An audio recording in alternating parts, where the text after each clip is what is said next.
Hold up. I'm trying to set it up. Trying to get this just right. Okay. Hello, everybody, and welcome to How the Grinch Stole Christmas book version. So, I did write some things in this. For instance,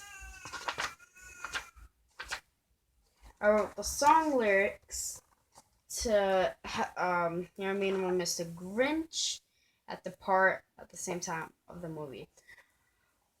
So you will be hearing that, and you will also be hearing different voices.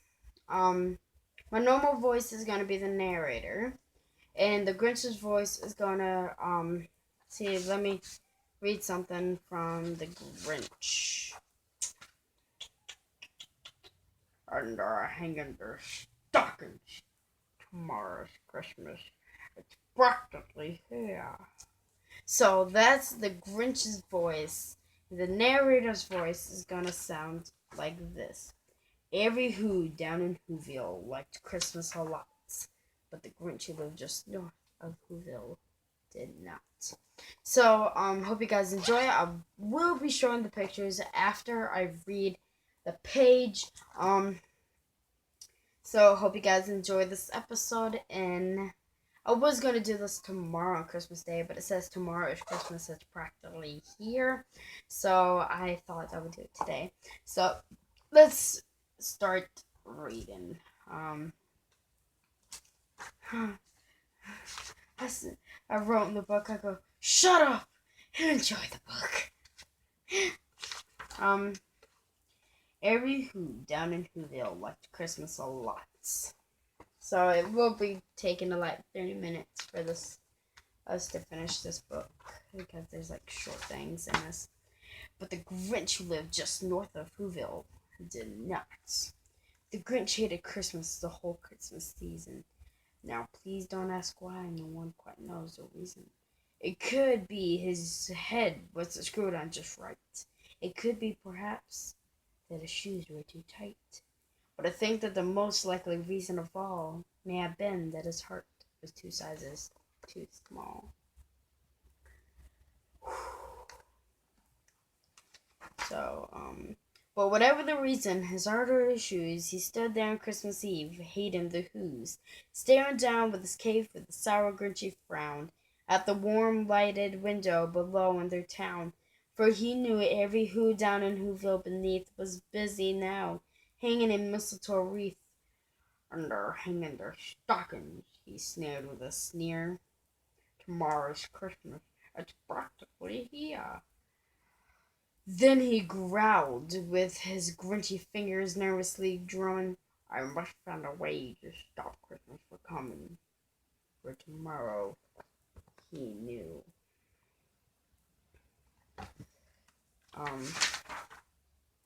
Although Who girls and boys would take a bright and early, they rushed to the toys, and then all the noise, all the noise, all the noise, noise, noise. That's one thing he hated. The noise, noise, noise, noise, noise, noise.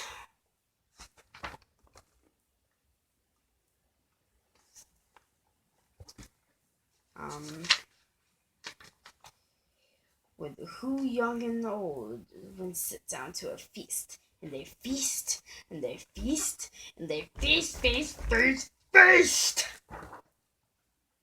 They would feast on Who put in a rare Who roast beef, which was something the Grinch couldn't stand in the least.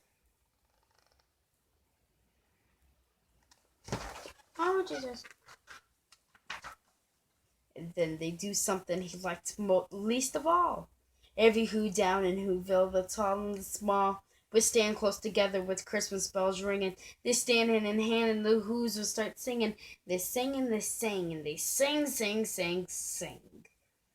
And the more the Grinch thought of the Who Christmas sing, the more the Grinch thought, I must stop this whole thing. Why, for 53 years I put up with it now. I must stop Christmas from coming. But how?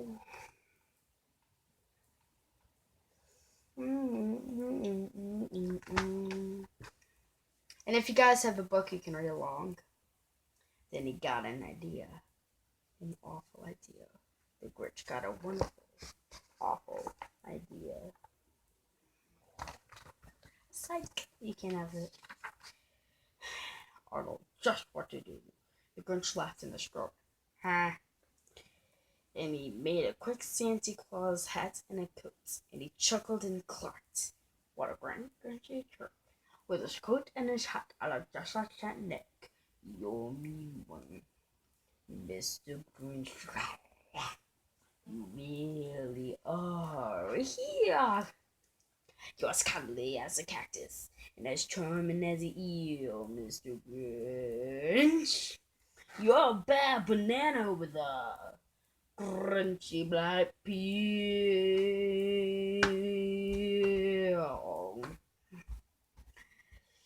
You know you're a monster, Mr. Grinch. Yes, you are. Your heart's an empty hole. Your brain full of spiders. You got garlic in your soul, Mr. Grinch. I want to touch you with a 39 and a half a pound. You're a vile one, Mr. Grinch. You have termites in your smile. You have all that tender sweetness of a seasick crocodile, Mr. Grinch. Given the choice, so I will bring you a seasick crocodile.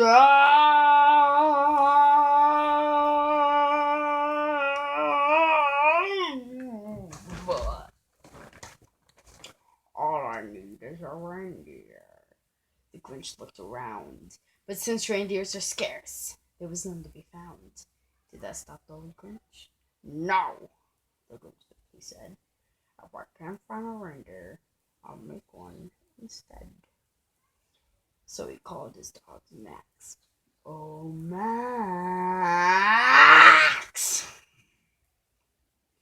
Then he took some red thread and he tied a big horn on the top of his head.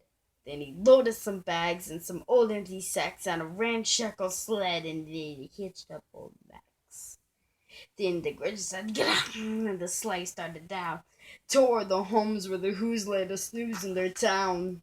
Although the winters were dark, quite snow filled the air.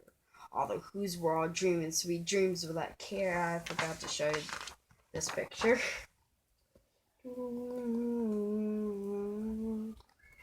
You're mean one, Mr. Grinch. You really are. Yeah. You're as cuddly as a cactus. All the Who's were all dreaming sweet dreams without care. When he came to the first little house on the square, there's a stop number one. The old Grinchy Claus hissed, and he climbed to the roof to empty bags in the fists. Mr. Grinch. Did he slide down the chimney at rather tight pitch? But if Santa could do it, so could I. He got stuck only once for a moment or two. Then he stuck his head out of the fireplace flue, where little Who's stockings all hung in a row. Their stockings, he grinned, are the first thing to go.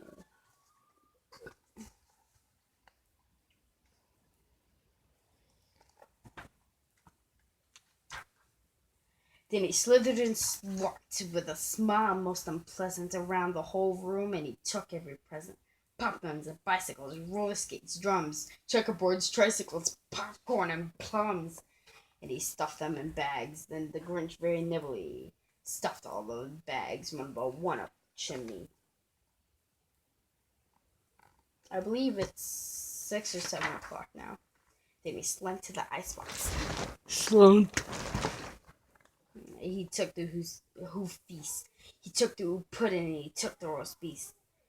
He cleaned out the icebox as quick as a flash, while the Grinch even took the last can of hash.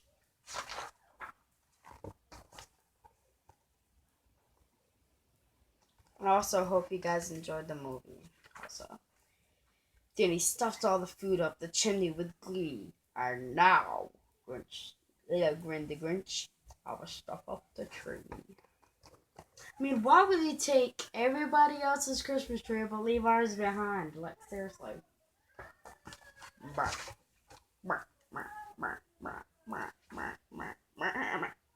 And the Grinch grabbed the tree and he started to shove when he heard a small sound like a coo or the dove.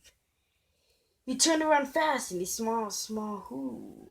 Little Cindy Lou who was not more than 2. The Grinch had been caught by this tiny Who daughter, who got out of bed for a cup of cold water. Why I stared at the Grinch and said, Santa Claus, why? Why are you taking our Christmas tree? Why?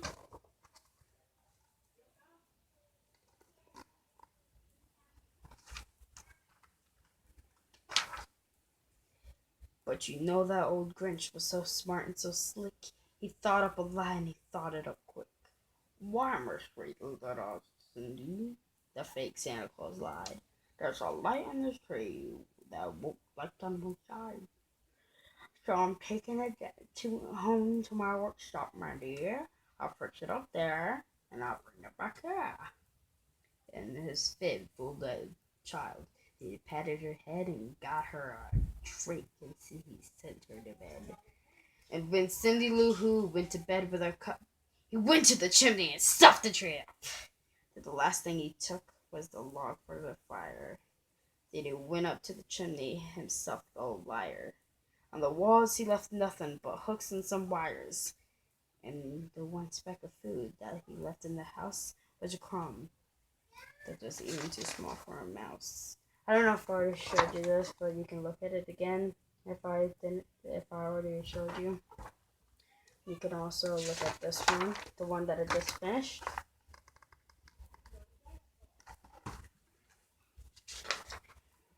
Then he did the same thing to other Who's houses. They were crumbs much too small for the Who's and mouses.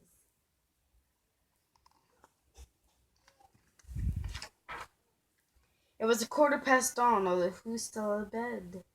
All the Who's still a snooze when he packed up his sled. Packed it up with the presents, the ribbons, the wrappings, tags, and the tinsels, the trimmings, the trappings. 3,000 feet up to the side of Mount Crumpet. He rode with the load to Tip Top to dump it. Pooh pooh to the Who's, he was Grinchiously humming. They're finding out now that no Christmas is coming.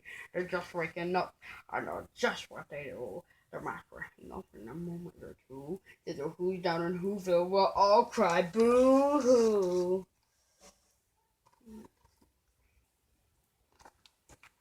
I'm surprised we're almost done with the book. I'm reading quite fast. Dr. Noise, grinned the Grinch, that I simply must hear. So he paused, and the Grinch put his hand to his ear, and he did hear a sound rising over the snow. It started in low, then it started to grow.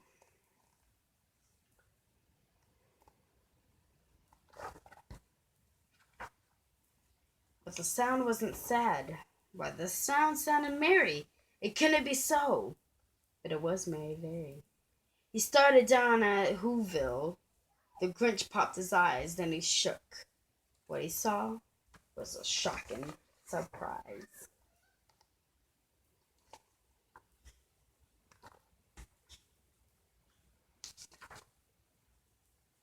Every Who down in Whoville, the tall and the small, was singing without any presents at all. He hadn't stopped Christmas from coming. It came, somehow or other. It came just the same, just without presents. And the Grinch with his Grinch feet ice cold in the snow stood puzzling and puzzling. How could it be so? It came without ribbons. It came without tags. It came without packages, boxes, or bags. And he puzzled 3 hours till his puzzler was sore. Then the Grinch thought of something he hadn't before. Merry Christmas, he thought, doesn't come from a store. Maybe Christmas, perhaps,